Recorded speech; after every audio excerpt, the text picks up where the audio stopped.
Hello and welcome to the Daily Brown Bag.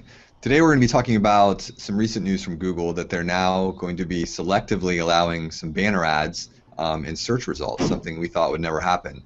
I'm Chad Hill and I'm joined by Adam Stetzer.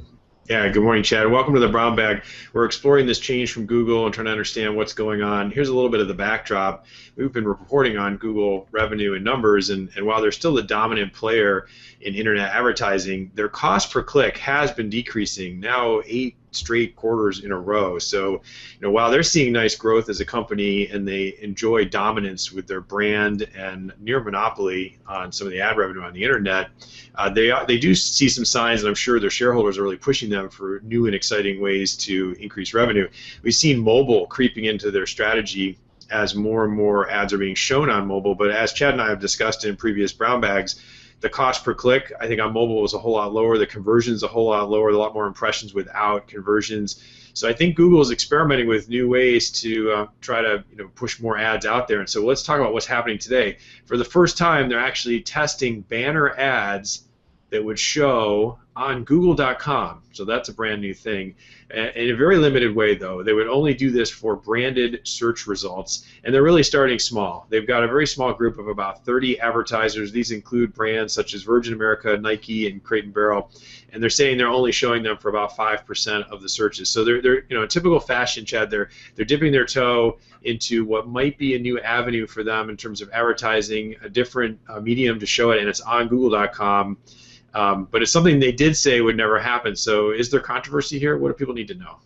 Well, yeah, I think as you said, Adam, this is starting small, and this is a very select group of people, and some of the brands that were in it were things like Virgin America, Crate & Barrel, and the idea is that when you search for one of those in the Google search results page, the SERP, there would be a banner ad that shows on that page, and so a lot of this is that you already have expressed intent and interest in that brand, so Google probably says, well, hey, we're not going too far off the ranch here by having a nice banner ad that allows that advertiser to have a little more control over what that person's seeing in the search results.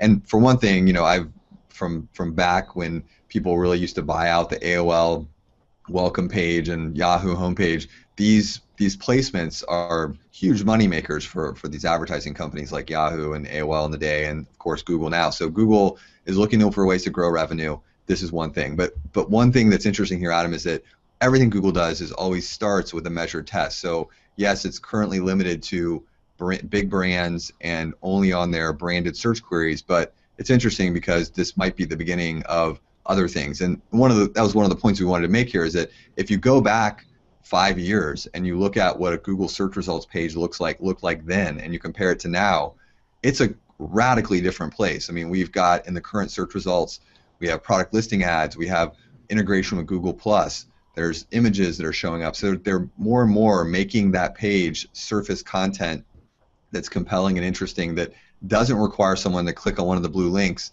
to leave Google. They actually want you to spend a little bit more time on Google, and I think they'll continue to move that needle in terms of more time on each page. That's where this is going to go. So again, it's a big deal, but today it's not a big deal. But I think they're conditioning us to start expecting these changes over time. Right, so several points there. One is they test a lot of ideas that don't actually make it out to the big time. So this might be a flash in the pan that gets backed out.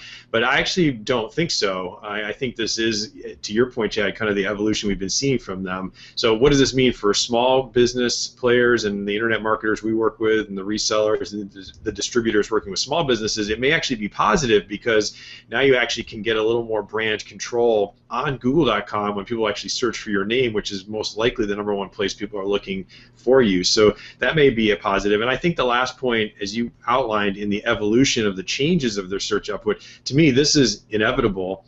And I like seeing these changes because the consumer's perception that Google is a free product built for them, the motto of do no evil, I think is really wrong. They are a for-profit company, they're an advertising company, and the more that these things come along, I think it helps consumers see them for what they are, which is not bad, it just is, but it helps correct the perception of what they used to think of them, which was, the verb, which was to search for free, which really isn't what they are. So I think it's inevitable, probably a little positive for the small business market, and maybe it helps the world kind of see these guys are an advertising company. That's what they need to do.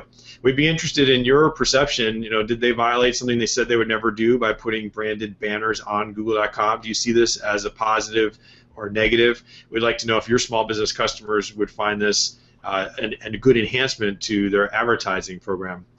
We're here every day doing the Brown Bag. We'll hope you're subscribed, and we'll see you tomorrow.